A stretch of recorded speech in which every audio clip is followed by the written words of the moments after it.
یہ وہی لوگ ہیں جنہوں نے کفر کیا اور تم کو مسجد حرام سے روک دیا، اور قربانیوں کو بھی کہ اپنی جگہ پہنچنے سے رکی رہیں۔ اور اگر ایسے مسلمان مرد اور مسلمان عورتیں نہ ہوتی جن کو تم جانتے نہ تھے کہ اگر تم ان کو پامال کر دیتے تو تم کو ان کی طرف سے بے خبری میں نقصان پہنچ جاتا، تو بھی تمہارے ہاتھ فتح رہتی، مگر تاخیر اس لیے ہوئی کہ اللہ اپنی رحمت میں جس کو چاہے داخل کر لے۔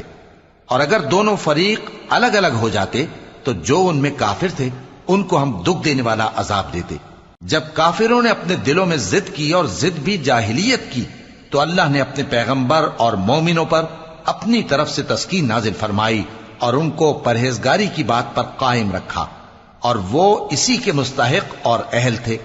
اور اللہ ہر چیز سے خبردار ہے۔ بے شک اللہ نے اپنے پیغمبر کو سچا اور صحیح خواب دکھایا تھا کہ تم انشاءاللہ مسجد حرام میں اپنے سر منڈوا کر یا اپنے بال ترشوا کر